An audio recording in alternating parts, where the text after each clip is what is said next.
सभी बच्चों को प्यार भरा नमस्कार। स्वागत है आपका मेरे YouTube channel AR. Lankesh sir physics classes में।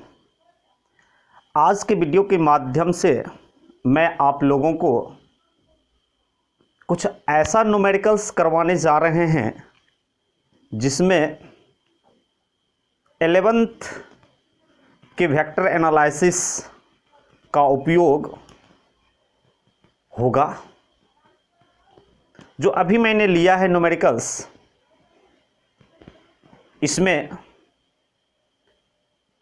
दो सदिश ए और बी एक दूसरे से कुछ कोण पर स्थित होते हैं तो उसका रिजल्टेंट उसके बीच से कहीं से जाता है। रिजल्टेंट को हम लोग परिणामी सदिश कहेंगे। तो आर बराबर फॉर्मूला होता √A² + B² + 2AB cos theta.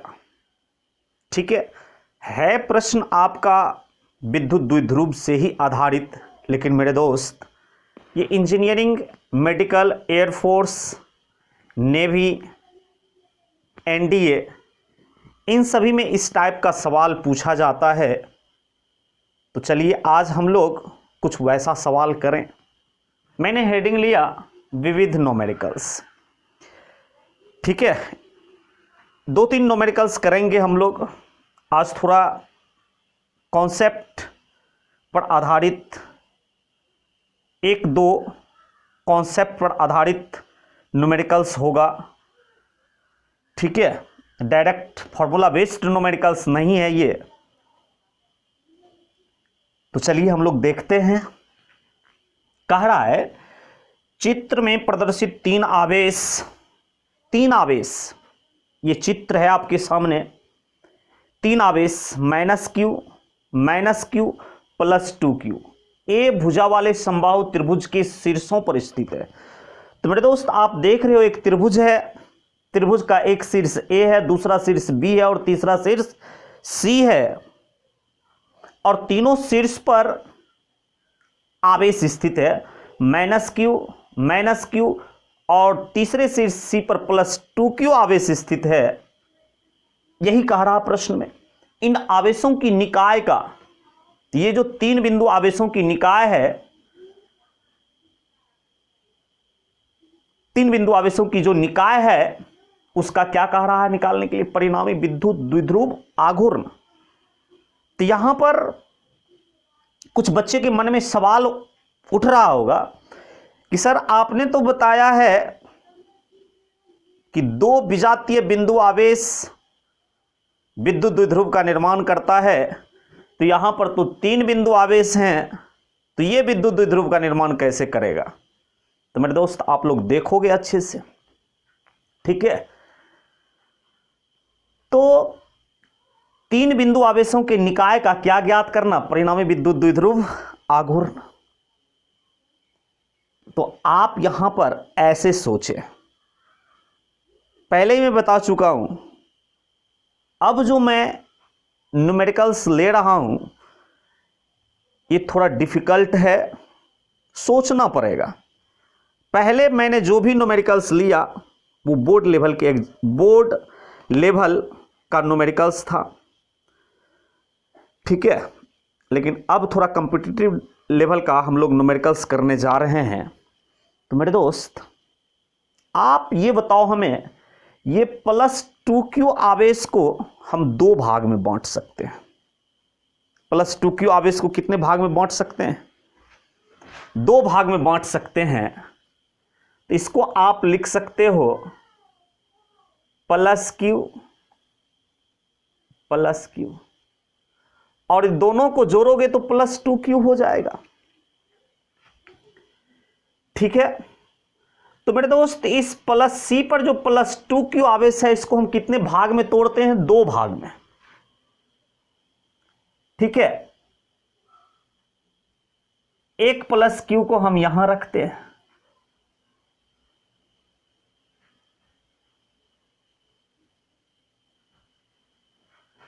और 2q का एक +q इस -q के साथ ये प्लस क्यू इस माइनस क्यू के साथ मिलकर एक विद्युत द्विध्रुव बना देगा,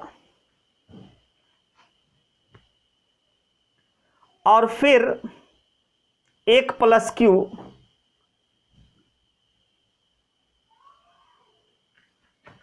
फिर इसका दूसरा प्लस क्यू को हम यहां लेते हैं, तो ये प्लस क्यू इस माइनस क्यू के साथ मिलकर के एक अन्य दूसरा विद्युत द्विध्रुव का निर्माण कर देगा। अच्छा से समझिएगा आप लोग, फिर से एक बार। बिंदु C पर +2q आवेश है, तो इसको हम इस +2q आवेश को हम लिख सकते हैं +q इस +2q आवेश को +q लिख सकते हैं। एक +q इस माइनस के साथ मिलकर के विद्युत द्विध्रुव का निर्माण करेगा, और दूसरा +q इसका जो है दूसरा +q इस विद्युत द्विध्रुव दूसरा +q इस -q के साथ मिलकर के अन्य दूसरे विद्युत द्विध्रुव का निर्माण करेगा। ठीक है, तो इस प्रकार से हम यहां पर कह सकते हैं कि ये 3 बिंदु आवेशों का निकाय कितने विद्युत द्विध्रुव का निर्माण कर रहा है? 2 विद्युत द्विध्रुव का। +2q में से एक +q इस माइनस के साथ विद्युत द्विध्रुव बना रहा है, और एक +q इसका एक +q इसके साथ मिलकर के विद्युत द्विध्रुव का निर्माण कर रहा है। और दोनों को जोड़ोगे मेरे भाई तो ये +2q हो जाएगा। +q कितना हो जाएगा? +2q हो जाएगा। ठीक है, तो इस प्रकार से हम यहां पे कह सकते हैं कि 3 बिंदु आवेशों का निकाय यहां पर कितने विद्युत द्विध्रुव का निर्माण कर रहा है? 2 विद्युत द्विध्रुव का। एक विद्युत द्विध्रुव ये +q -q हो जाएगा, एक विद्युत द्विध्रुव ये +q ये -q हो जाएगा, और दोनों को मिला दोगे तो +2q हो जाएगा। कितना हो जाएगा? +2q। तो चलिए, ये हम लोग का क्लियर हुआ कि यहां पर 2 विद्युत द्विध्रुव का निर्माण हो रहा है, एक AC और एक BC। एक AC और एक BC का निर्माण हो रहा है। तो मेरे दोस्त, तो विद्युत द्विध्रुव में वेक्टर P हमेशा अक्ष की दिशा में होता है, विद्युत द्विध्रुव के अक्ष की दिशा में होता है। तो आप बताओ यहां पर हमें, ये -q और ये +q एक विद्युत द्विध्रुव का निर्माण कर रहा है, तो इसका अक्ष क्या होगा? -q और +q को मिलाने वाली सरल रेखा, मिलाने वाली सरल रेखा। तो विद्युत द्विध्रुव आघूर्ण वेक्टर P हमेशा ऋणात्मक आवेश से धनात्मक आवेश की ओर होता है, ऋणात्मक आवेश से धनात्मक आवेश की ओर होता है। तो मेरे दोस्त, यहां पर हम लोग दिखाएंगे इस विद्युत द्विध्रुव के लिए विद्युत द्विध्रुव आघूर्ण माइनस से किधर होगा? प्लस की ओर, माइनस आवेश से प्लस आवेश की ओर होगा।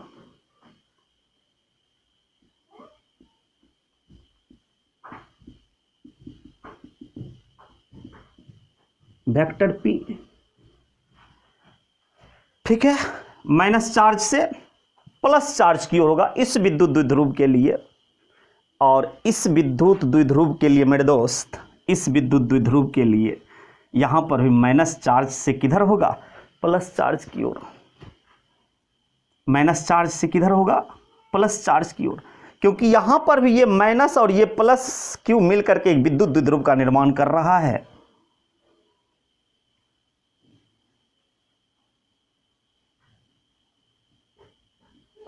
और ये क्या होगा आपका? Vector P। तो इस प्रकार से 2 विद्युत द्विध्रुव आघूर्ण मिला हमें। ठीक है, 2 विद्युत द्विध्रुव आघूर्ण मिला हमें यहां पर। तो हम यहां लिख सकते हैं सॉल्यूशन में प्रदर्शित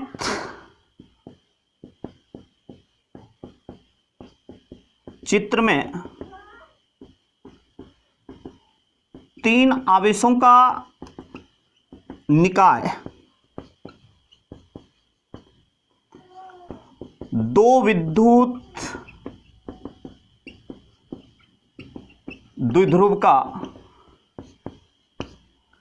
निर्माण करता है,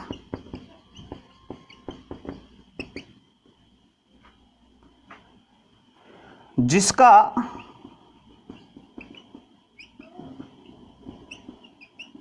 द्विध्रुव आघूर्ण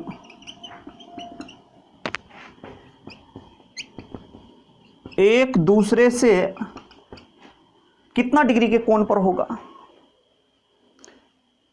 एक दूसरे से थीटा कोण पर है। कितना कोण पर है मेरे दोस्त? मान लिया हमने थीटा कोण पर है, ठीक है। तो अब यहां पर हम लोग देखते हैं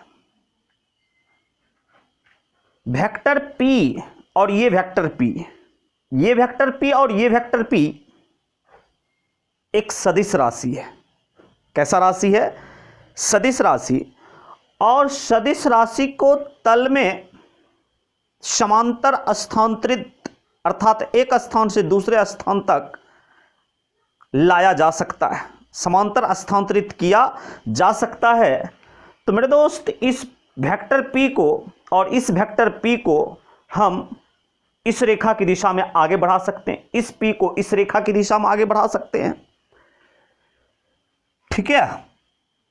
तो चलिए यहां पर इसका अक्ष -q + q का अक्ष यही सरल रेखा होगा।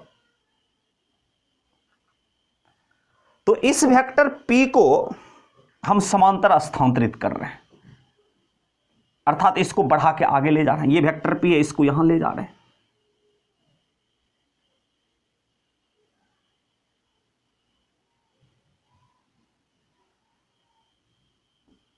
ये वेक्टर P है, ये वाला वेक्टर P को यहां ले आया उठा करके, समांतर स्थानांतरित कर दिया। तो अब तो ये यहां है नहीं,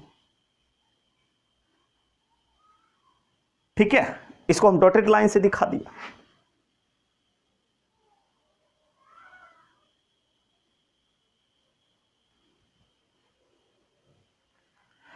अब इस वेक्टर P को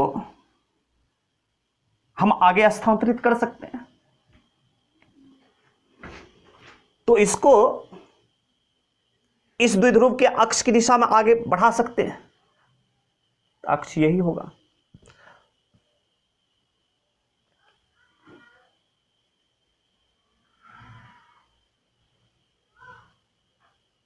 यही होगा अक्ष। तो इस P को यहां स्थानांतरित करके लाते हैं। यहां कौन सा लाइन मिलेगा? यहां है नहीं, अब ये यहां आ गया, तो इसलिए यहां डॉटेड लाइन से हम दिखाएंगे। यहां इस P को यहां ले जाते हैं,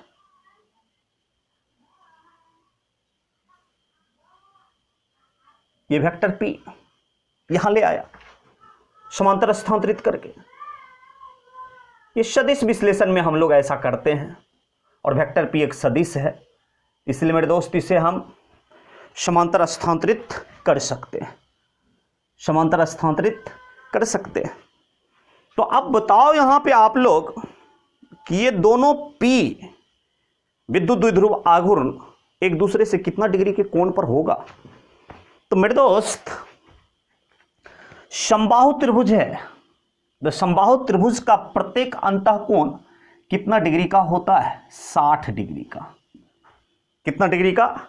60 डिग्री का। तो बताओ इस कोण का अपोजिट एंगल ये है और अपोजिट एंगल आपस में बराबर होता है, तो ये 60 डिग्री है, तो ये भी कितना हो जाएगा? 60 डिग्री। कहने का मतलब है मेरे दोस्त कि वेक्टर P दोनों विद्युत द्विध्रुव आघूर्ण एक दूसरे से कितना डिग्री के कोण पर है? 60 डिग्री के कोण पर। तो कहने का मतलब थीटा बराबर यहां पर कितना डिग्री हो जाएगा? 60 डिग्री।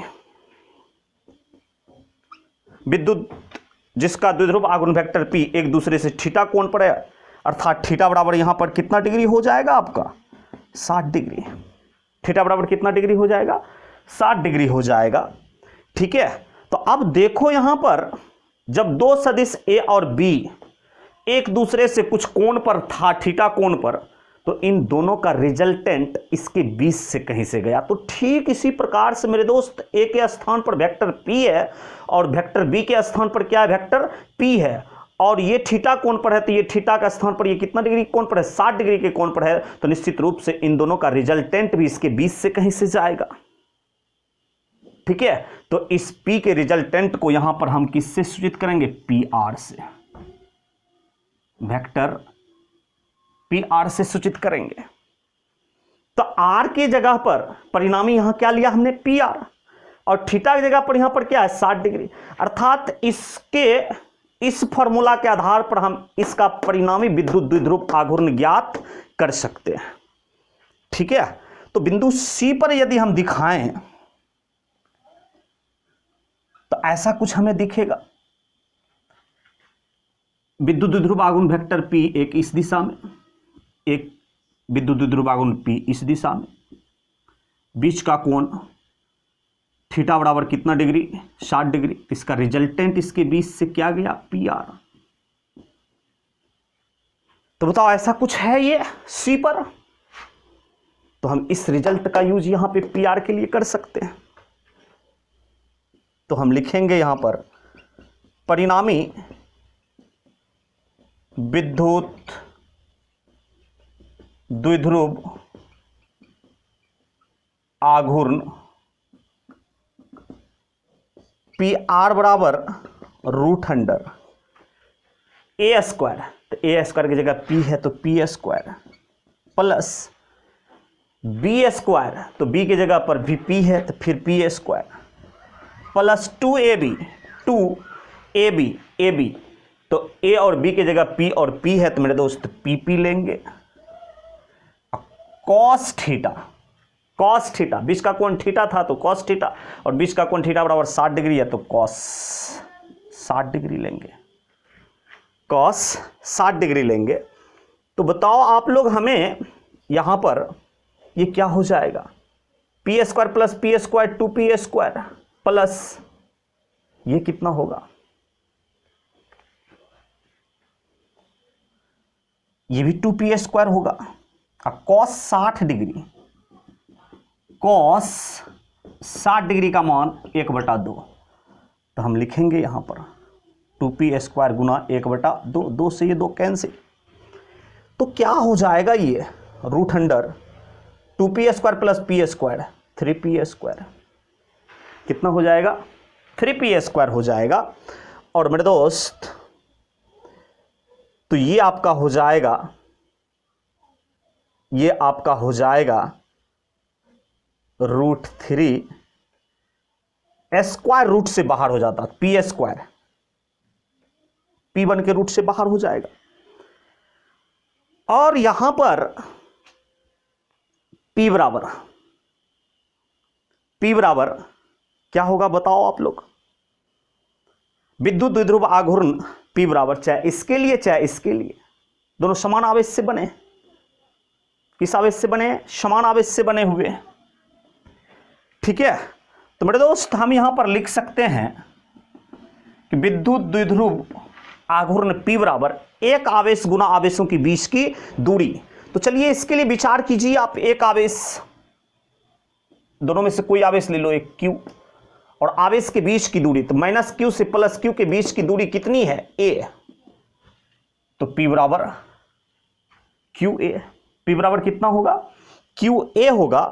ठीक है, तो हम यहां पर लिख सकते हैं क्या चीज, PR बराबर, इसीलिए PR बराबर resultant electric dipole moment, PR बराबर √3, और P का वैल्यू कितना मेरे दोस्त, P का वैल्यू QA, √3 QA, यही आंसर हो जाएगा।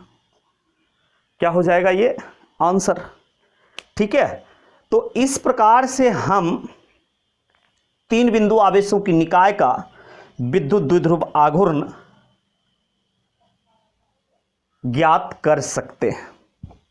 ठीक, तो चले आप लोग नोट कर लें इसे, फिर अगला सवाल हम लेते हैं।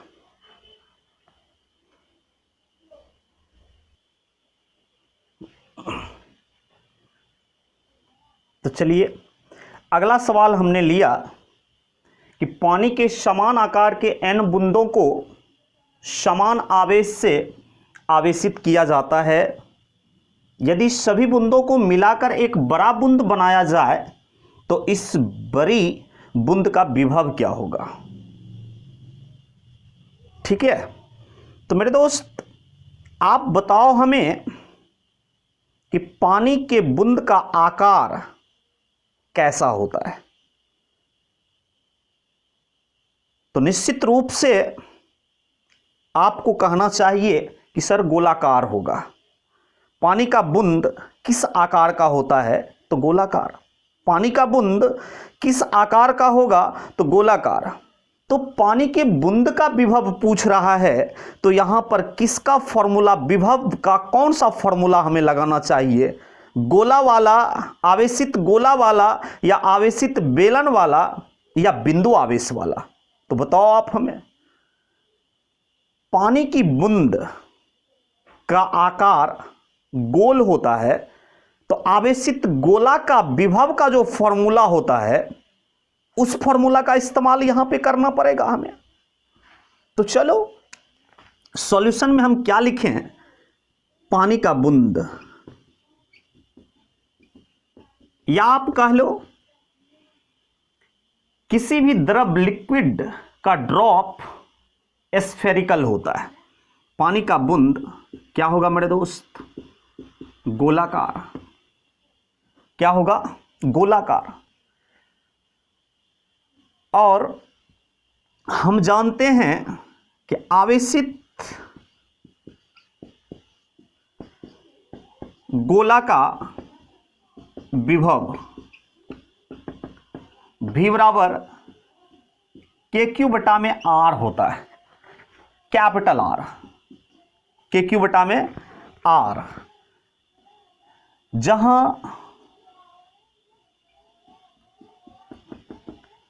K 1/4 पाई एप्सिलॉन नॉट और इसका मान 9 गुना 10 पे पावर 9 होता है। जरूरत पड़ेगा तो इसका मान रखेंगे, नहीं तो लिख लेते हैं, लिखकर रख लेते हैं। न्यूटन मीटर स्क्वायर पर कूलम स्क्वायर, ये इसका मात्रक है। और Q क्या है मेरे दोस्त, गोला पर आवेश, और R क्या है, गोला का त्रिज्या। R क्या है, गोला का त्रिज्या। ठीक है, तो अब हम एक बार पुनः इस पर चलते हैं। पानी के कितने छोटे बूंद, पानी के समान आकार के n बूंद, छोटा छोटा n बूंद से मिलकर के एक बड़ा बूंद बनाया जाता है।